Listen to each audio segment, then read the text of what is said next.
seems quiet now. Hello, everyone. Good afternoon. Glad to see you all here. You are hopefully here for the iexplore Q&A. What we're going to do is give a brief overview of the iexplore program and the different elements. But most of all, this is a chance for you to ask any questions you may have that will help you choose your modules for next year. So my name is Caroline Cluley. I lead iexplore overall and also the STEM modules, which are part of iexplore. With me are a number of colleagues from the CLCC who run a big part of the iexplore program as well, and they'll each speak to you about their specific fields within iexplore. So the CLCC is the Center for Languages, Culture and Communication, in case you've not met us before. iexplore falls under the remit of the CLCC, so it's not just taught by CLCC members, but it is administered by the CLCC and run by the CLCC. So you'll see communication coming from us, and you'll see staff members here today as well. So first of all, what is it? I hope actually you have a clue of what it is. You're here today, that's a good sign. But just to make sure we fill any remaining gaps, so every single undergraduate student in the university does iexplore. All undergraduate degrees have a slot for it either in year 2 or year 3. And that depends on your department, whether you're doing it in your second year or your third year. And your iexplore module will carry 5 ECTS towards your degree credit. So it's actually an integrated part, not an extra module you're doing that doesn't count at all towards your degree. You will get a mark for it, and it will show up on your transcript. But to make it a little bit less risky for you to choose something new, that mark won't actually count any weight towards your final degree calculation. So if you do a bit badly but you pass, you won't have your overall average dragged out. So you don't need to worry too much. And why have we done that? It seems a bit of a compromise. It's because we really want you to try something new, something different, even if you're not sure if you're going to be great at it or you know exactly what you're going to get. And therefore, iexplore offers a really wide variety of different types of modules in a huge range of different areas, but also taught in very many different ways, so that hopefully you can find something that works for you as a person. The main areas within iexplore are Horizons, which is part of the CLCC. It's languages, humanities, change makers. It's STEM modules, and it's business modules on the BPES. So here with a little bit more graphics. So the point of all these modules, underlying objective, is that we want to broaden your perspective. So Imperial is brilliant at giving you deep disciplinary knowledge, and that's what we're famous for. But in the end of the day, whatever you're learning within your discipline, you will be guaranteed to work in something broader when you move on. Even if you stay in academia, there's a lot of interdisciplinary work nowadays, and you do need to get a feel for how does your discipline fit into a broader context. Now, what that context is very much up to you. It can be that you might want to do something entirely different, or it can be that you want to do something adjacent to what you're doing now, but understand better how your disciplinary knowledge might help you achieve impact later. So that's what the second and the third points are about. It can be new context to your disciplinary knowledge, or it can be more about you becoming someone who can have impact. And that can be maybe through understanding people better, learning a different language, so you can have impact in other cultures. This looks complicated, and we put this up because there's always a little bit of confusion in terminology. We're hoping to clear this up one day. It isn't easy. So we're here today talking about iexplore, which is in the middle. iexplore has all these different fields, but actually what iexplore does is it takes elements from different programs and offers them to you through iexplore as well. So what you see here on the left, you have Imperial Horizons. We offer all the second and third year Horizons modules within iexplore, but you might also be doing Horizons outside of iexplore. So those same modules are accessible to you as extracurricular, or in some degree programs, it might even be for credit, but it doesn't then fall within iexplore. So that's a pre-existing program that we also offer through iexplore. And the same for BPES. This is run by the business school, set of modules on entrepreneurship, business, etc. And again, some of you might be doing that outside of iexplore because some degrees allow that, so for you to choose a BPAS module as an elective within your program. Yeah. They are actually the same modules, but they can be taken either through iexplore or outside of it. Now, that isn't true for the STEM modules, which I'm going to now. The STEM modules have been designed only for iexplore, so you can't take these in any other way. The distinctive part about STEM modules is not that they're in-depth technical STEM modules. They are distinctive in the sense that they are taught by all the different departments throughout the university. So we even have a module within the business school offered through the STEM modules because they're their own department. So we don't have any faculty not participating in this. And if you want to learn still something more within the STEM area, or at least taught through STEM staff, then these are the kind of modules you might want to look at. It's still a very wide range, and it's accessible to everyone. So you may be in physics thinking, I want to learn a bit more about medicine. You can take a module called personalized medicine. And that is accessible to you. It doesn't matter that you haven't got the medical background. But even medics can come in and take personalized medicine because whatever you've already learned in your degree is not covered by that particular module. So it does offer you a new view entirely on that area. It can be something in the STEM modules that isn't covered in your undergraduate curriculum. It can be something that you're seeing through a whole new lens. So, for example, there's a maths module, but actually it's more about how maths interacts with different disciplines, how different people might look at maths puzzles, etc. So even as a mathematician, you can get something out of that if you're interested in that. There is a module on space mining, which is something that if you're in earth science and engineering, you may have heard about mining, but you've probably not been taught space mining. But some of your staff members, some of your researchers are working on that particular research area right now. So they're making that available through iexplore.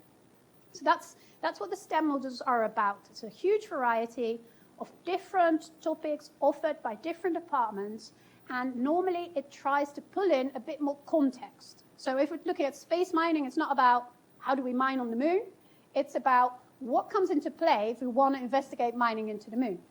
What do you do with different countries, politics, economics, all these things, legalities come into play, and the actual technology of space mining and what you might get out of it. So that's the STEM modules. There's about 22 modules, very slightly per year. Maybe I've got a couple new ones coming forward, so maybe 24. And then BPAS, I am putting a different hat on. This is run by the business school. Our colleague couldn't be here today, so just speaking for her. The BPAS modules have been running for quite a while. They predate iexplore. And they're normally very popular as well with those who want to consider going maybe more corporate after their degree. So you might find modules in finance, corporate finance, accounting, business problem solving, which is a bit more a consultancy side, entrepreneurship is always a big one. And it offers both online and face-to-face modules. So what you want to think about when you're choosing a module is what works well for me? Am I interested in this area?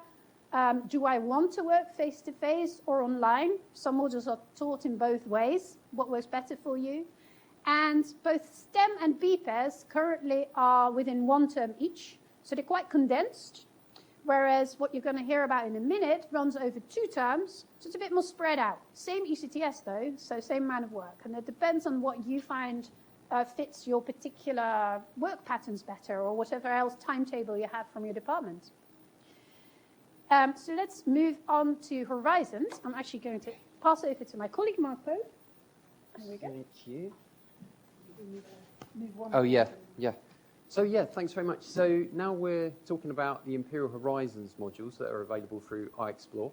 And these are really, as it says there, up on the slide, a range of options, including the humanities, the social sciences, languages, culture, society, and global challenges.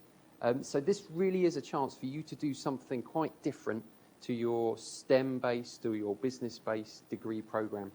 And we do have 3 fields within Imperial Horizons. I myself am the Deputy Field Leader of the Changemakers field. And in a moment, and we do lots of work on global challenges, as I'll talk about in a moment. And you'll hear from my colleagues who are the field leaders for the Humanities and Social Sciences field and the Languages field in a moment. I think Imperial Horizons modules are really valuable for students because, as I said, they give you something different. They give you that breadth to add to the depth that you'll be getting through your degree anyhow. And this is your chance, perhaps, to do something completely new because there's no prerequisites at all for any of our modules. Alternatively, it might be your chance to return to something that perhaps you studied when you were at school and you've perhaps left behind as you've gone to focus on your STEM or business core degree program. But all of our modules, I think are really enjoyable because there's lots of communication, there's lots of interaction, there's lots of opportunities to develop your creativity and innovative ways of approaching things.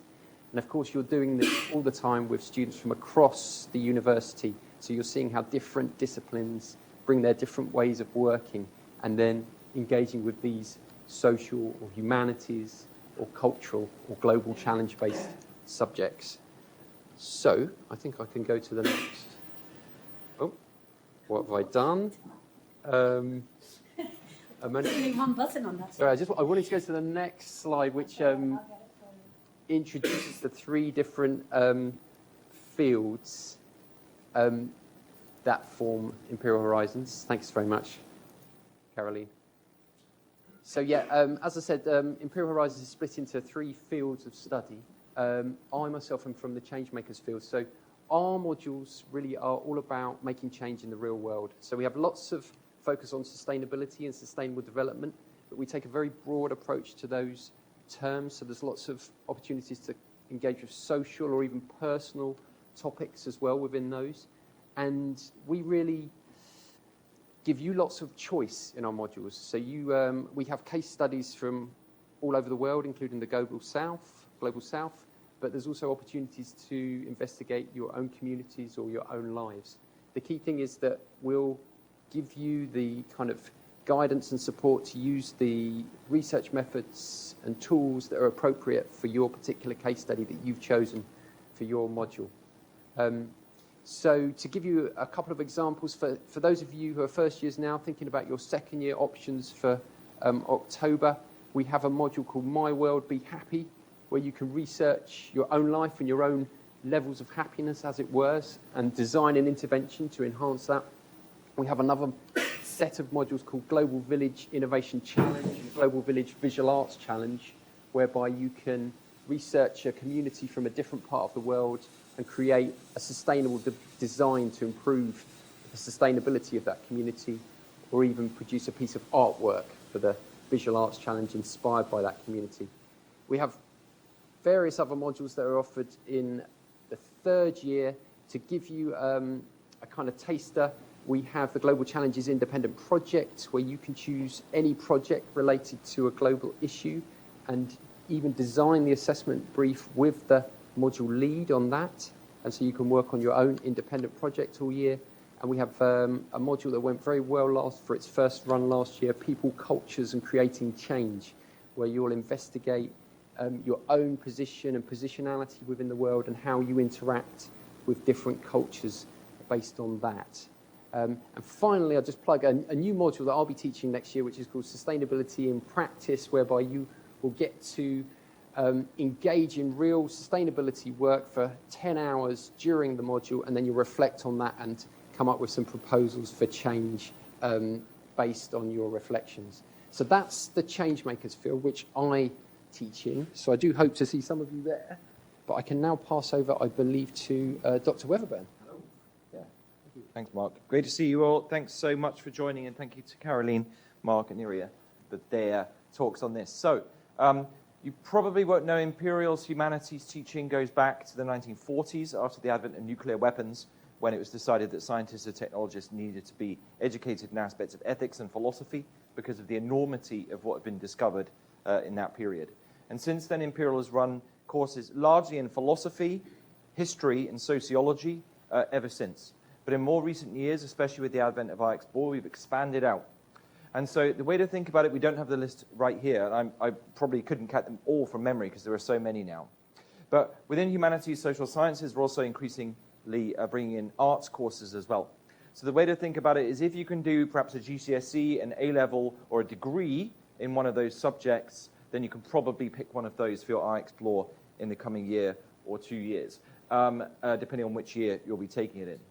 So within arts, I mean, we saw there was Vicky Kerr, our practical art teacher there. We've got music, we've got creative writing, literature. Within history, we've got subjects like politics, history, philosophy. In humanities and in social sciences, you can study subjects like law, economics, psychology, and many more. In addition, you can study, as Mark was saying in Changemakers, within humanities, social sciences, there's a thing called a humanities project. This means you take some classes in the autumn term, it's 5 classes usually, to develop your ideas, and then you embark on an individually supervised project with an expert for the spring term. And we usually have about 10 per year, and they're in all manner of different subjects, from creative writing to hardcore econometrics, and we always have managed to find an expert supervisor. So don't be afraid to apply your ideas and to be adventurous in that respect. The 3 things I normally say that people choose humanities social science field for. Firstly, because they have a burning desire to learn about that particular subject. You might just really want to know about philosophy or history or politics or whatever it might be. The one that is personally relevant to me, I remember being 15, 16, and my entire family and school cultivating everything I was choosing, so I made sure when I was 18, I had 4 science A-levels to get into in places like Imperial. Everything else became secondary, right? And this may be relevant to some of you. So I lost German, French, history, and drama because they would not be relevant to my future university applications. But lo and behold, I now have a PhD in history. So this is a great opportunity in a formal, structured way, beyond that of a hobby, which everyone can do, of course, to pick up those subjects which you maybe had to put aside some years ago, and you could do them now in a formal context. And the third reason that people might choose these courses, which is perhaps less obvious, it could be, if you look at the assessments, the skill sets you'll be developing, regardless of the content of the course, but the skill sets you'll be developing could be relevant to something. It could be, I'm not perhaps experienced or skilled at giving presentations. Perhaps I'll pick a course where I have to learn how to give presentations and I'll get better at it. So that's something else to think about. Look forward to your questions. Iria is now going to talk to us, thank you so much, about languages. Thank you. Muchas gracias, Michael. Hi, everybody. My name is Iria Gonzalez, and I'm the Languages Field Leader. And I'm here to talk to you about a really cool side quest that will give you great power. And that's the power of multilingualism. Now, let's do a little quiz. How many of you speak English?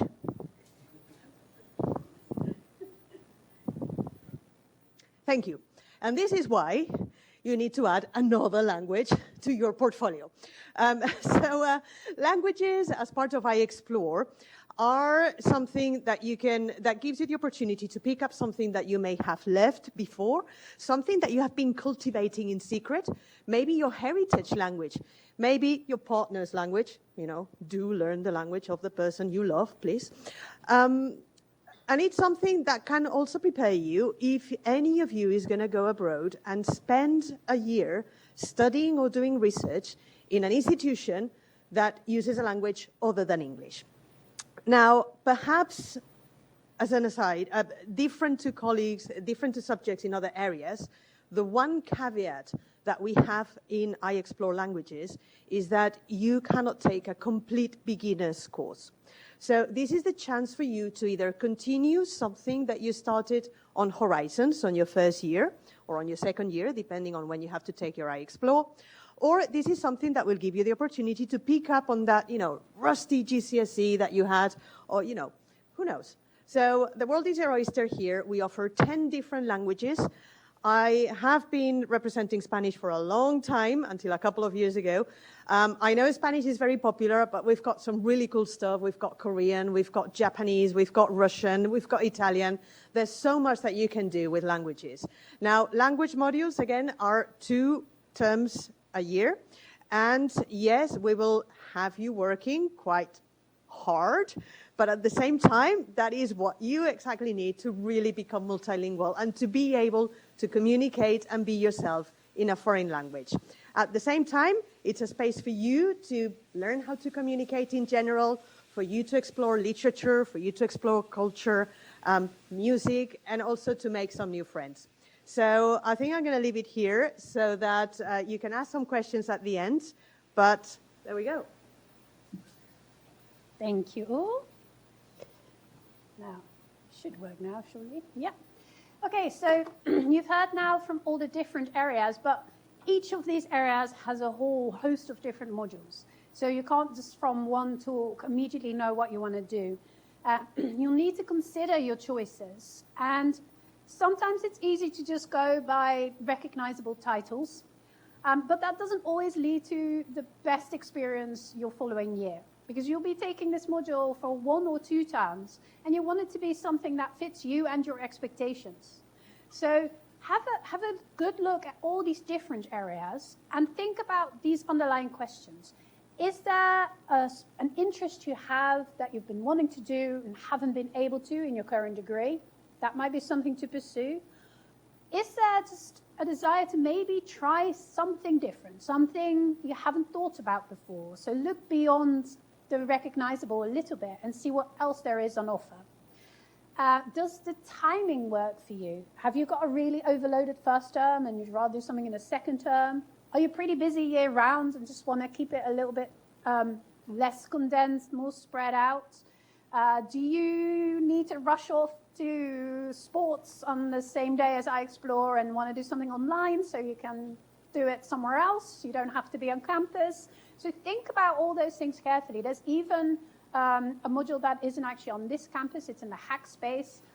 So be aware of that as well. You might have to travel, although, of course, that's taken into account. You know, these locations do matter. What is really important is that iexplore really isn't here for, us to show again how great we are at something.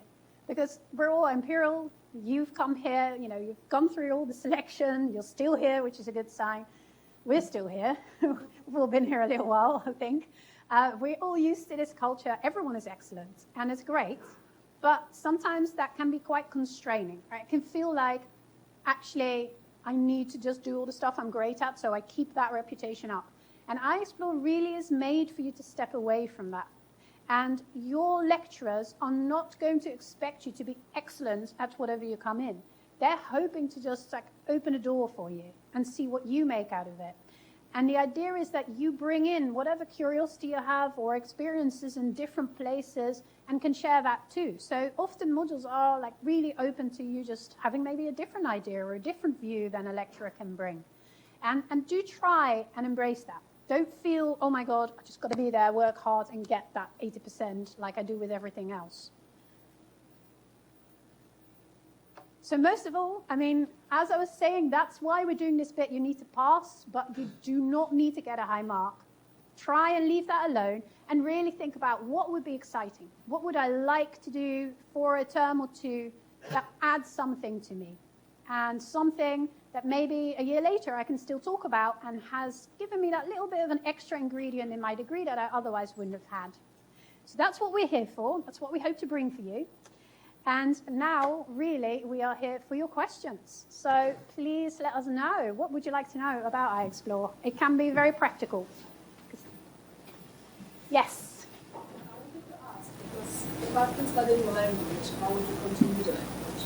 Because I would also learn to take another course. Can I continue studying the language while also doing That's a really good question. I have to repeat it for the recording.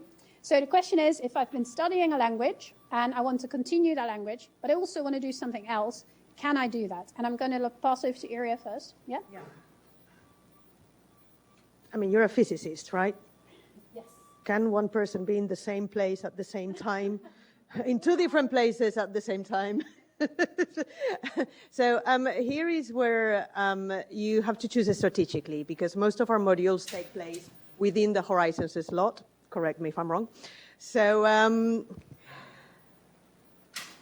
I think you just have to choose. And as Caroline said, there are some modules that you can only take as iexplore. There are other modules that you can always continue taking as horizons. So, somebody's progression with language. May I ask, what language are you doing? German. Nice. I failed it for 2 years in a row. But I can survive in Germany. I'm so proud of myself. However, if you look through the selection of subjects, and there's one that you won't be able to take within any of the other academic years, go for that one. If you really want to become proficient in a language, then I would say you should invest around 2 years, whether it's Horizons or iExplore, on that language so that we can get you really ready. I would also recommend with languages that you stick those years of practice at the end, or maybe 1 year on your first year. Then if your iExplore is on the second year, you can do business or you can do some other subject on the second year, and then go back to languages, because we will always make sure that we review the content from the previous course. So I'm not sure I've answered your question, but I think all of us are teaching exactly at the same time, isn't it? So yeah, very... So just as a recap, you can't do a Horizons or BPES module and an iExplore module in the same year because they're in the same time slot. But everything that is in Horizons, you can also do other years for extra credit. So that's really the strategic bit is about, if there's 2 things you want to do, one can only be done in iExplore, do that one now, and then come back and do the other one the year after.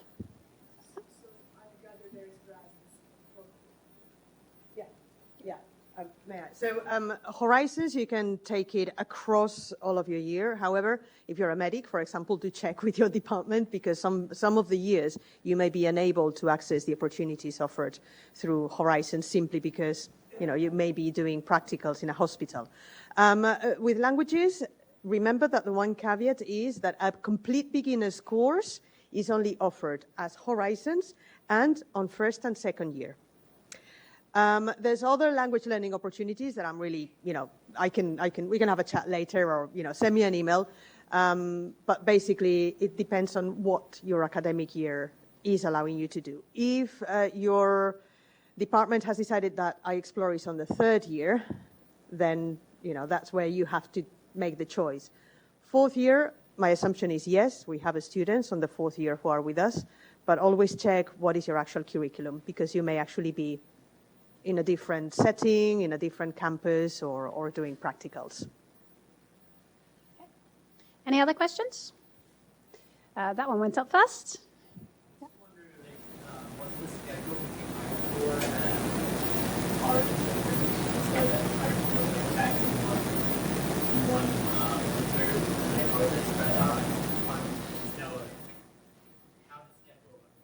Yeah, that's a really important question because it's one actually that's quite hard to get our head around. So what's the schedule like if you're comparing iExplore and Horizons? So all the Horizons modules also fall within iExplore, and that means iExplore has sort of 2 modes. You can either take a module that is within 1 term, and those are, at the moment, the STEM modules and the BPES modules, or you can take a module that spreads out over 2 terms, and those are the Horizons modules. They all fall in the same time slot. So in your second year, whether it's whichever stream you're choosing from, it's always going to be Mondays 4 to 6. And in your 3rd year, it will always be Thursdays 4 to 6, because that's when your department's made space in your timetable. And the ones that are 2 terms are not twice as much as the ones that are a single term. It's just more spread out rather than condensed. So you do need to work harder in that term if you're doing a single term iExplore module, but then you have nothing the next term. Depends on what works with your scheduling. So iExplore is all about having lots of flexibility and different options to choose from, so there's something there to suit everyone. Is that clear enough, or is it still a bit vague? Every week, yeah, starting from week 2 of term, so it's 10 sessions. Per term. No, Horizons is twice as many contact hours. It's 20 sessions, but less work in between sessions, like less individual assignments or research or looking up things, watching things, reading things, etc. So the other modules will require some time spent in between sessions. Yeah? Okay. Yes. Oh, sorry. Sorry, I missed it. When will you get your allocation, Jackie? Early August, you'll get an email telling you which module you've been assigned. Oh, sorry. Someone here up front was in black and white. Yes, the stars. And I want to do level 2 next year, but I know there's an assessment involved. Do you know what the timeline is? Love it. What language are you? Japanese. You earn 399 more students at Imperial. I hope you enjoyed Japanese, right? So you've done level 1 this year? Doing it yourself. Oh, you're studying it yourself. Fantastic. So basically what will happen is we will ask you to reach out to the coordinator of Japanese, and she will do a one-to-one with you. You'll have a little interview to start with, and then she may actually do an assessment of your proficiency to gauge whether this is actually something that will be feasible for you. Have you already been in touch with us, with the coordinators? No. You can just send us an email to Horizons. So in terms of timeline, you were asking, so you apply now. If your level is not clear, so you've been self-studying, you will need to speak to the Japanese coordinator. You can either do that before you apply, by going onto our website. There's a little form you can fill in and book a slot. Or if you just apply, we will look at your application and then we will invite you for an assessment. So either way, it doesn't matter. Then you'll speak to the coordinator, Dr. Tokomaru, and then there will be a bit of time in between, and she will do a placement test towards the end of June usually, or very early July. If you pass that placement test and you'll be allocated a place if you've already been assigned a place, but if you don't pass it, you'll be allocated something else. But if you study over the summer, you can always come back to us in September and you can say, I've done more work, can I have another placement test? And then if you pass that and we have space, then we would try and get you into the module then. So that's the kind of timeline, basically, but it's a little bit fluid, so. If I may. I'll add a little bit. This is simply a placement tool, so we may call it exam test or something. It's not going to count for anything, so don't be scared. Just show your true potential and your true motivation. And if, for example, you don't get a space in Japanese simply because Dr. Tokumaru thinks, actually, this is going to be quite a hard effort for you to join it, I'm sure that she will be able to tell you a lot, of other ways of learning Japanese with us. Also go into it with an open mind. We are really good at preparing students, so you just demonstrate that you know how to get your basics, that you are committed. And what I'm trying to say here is just don't go saying, oh, I've done Duolingo. You'll have to do a little bit more to be able to cope with level 2. But once you are in level 2, you really are supported. And one of the things you remember I did say, we're going to make you work hard. With languages, you will know how it works. It's like going to the gym. You just have to go, thoroughly every week, do little by little, and do continuous work. So you're going to be supported through continuous work. So there's not going to be one final exam that you have to kind of study and cram it in for 2 weeks. And remember always that with iexplore, what you need is a pass mark. So what we want is for you to enjoy the experience, for you to make the most of the time that you spend in class with us. And you just need a 40%. Yeah? Yes, over there. For the business module, it says that we should be available during business school examination week, but how does it affect the module selection if we don't know our own examination week? That's a really good question. It's a shame Medina's not. Oh, you? Okay. I was going to half answer it, but you can. Yeah, so the question was about BPES exams and whether or not, how do you know if you'll be available during the BPES exam week if you haven't got your departmental timetable? The BPES team will liaise with your home department to make sure there aren't clashes. It's more about whether or not you're planning to go on a placement or an internship in the second term, or if you have a commitment at the start of the term. So if you take an autumn term module, your exam will be in January. And if you take a spring term module, your exam will be at the start of the summer term, end of April, beginning of May.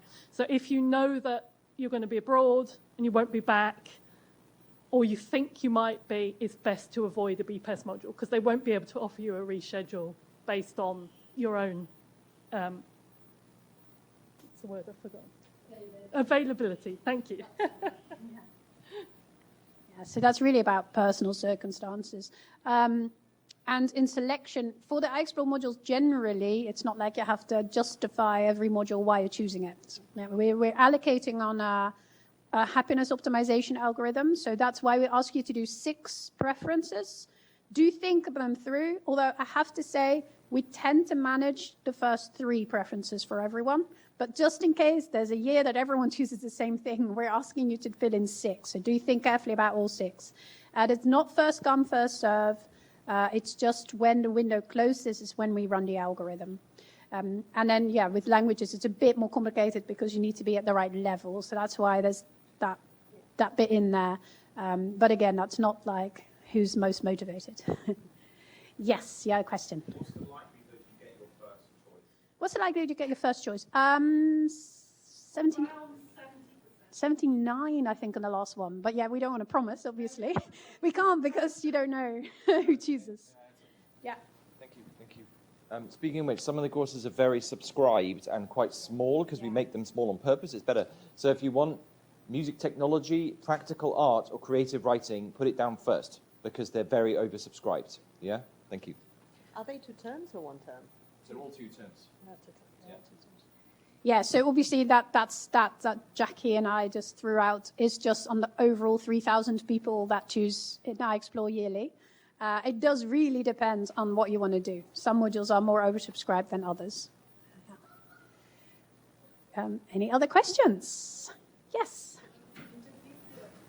It says that some modules are taught through videos. So I was wondering if that means that it's basically all self-study, or do we still have some values? That's a really good question. So BPES says there's some modules that are taught via videos. So is that all self-study, or is there also some more guidance? I'm going to go and answer to the best of my ability. Jackie might know more, but we'll see. So there are some modules that have an online and face-to-face version, like, for example, entrepreneurship, I think. And the online version is basically independent study, but I believe there are a few slots that are scheduled to meet with someone. Am I saying this right, Jackie? See, he thinks the same. So I'm pretty sure this is true. So the module lead for that would try and schedule with you, and normally there's little groups, certain slots throughout the module to catch up with you and see how it's going. I don't know exactly what they do in that. I'm sorry about that. They are not mandatory. So they are there as support, but it's not like you have to go to those. And those modules are particularly well suited to people who really do want the full flexibility, just working whenever they can work and not be tied to any time slots. Is that, yeah, helpful? That was the best I could do. Sorry? Yeah, do feel free to email. So there's contact details with every course and also overall. So do feel free to email. People are always happy to answer questions. Yeah. Yes. Some people believe on and some are doing also in iExplore. So you have to people doing the compulsory one on iExplore. Yeah, so you're asking, let me see if I get it right. There's some modules that have both non-compulsory Horizon students in it and compulsory iExplore students in it. And do they get, is there any difference in allocation? Do the compulsory ones have priority? Now, I think I know the answer, but I am going to pass it on to the expert. So the order of priority is the degree credit students get priority first, iExplore students next, then extra credit students. So we have only a small group of students who can take a Horizons module as part of their degree, and those students, the final grade will count towards their degree. So that's why they get priority. Also, students who are taking a language in preparation for a year abroad, they would get priority. After that, it's iexplore because it's a compulsory. And then all the extra credit students are allocated to any remaining spaces. So anyone who's doing it just for interest. But we still manage to get about 70% of extra credit students in their first choice as well. So it's pretty high chance that you'll get into one of your top choices.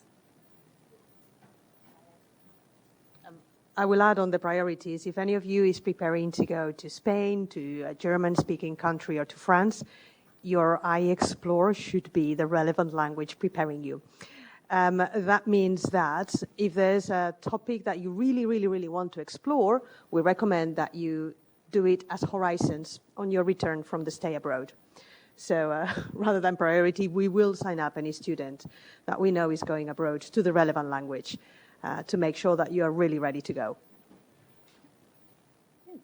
Any other questions? We've done well. Yeah. Okay, great. Well, we'll leave it there then, but feel free to come and talk to us if you just want to ask something one-to-one, or always feel free to reach out via any email address as well. We're always happy to help. And good luck choosing Be Adventurous. Thank you.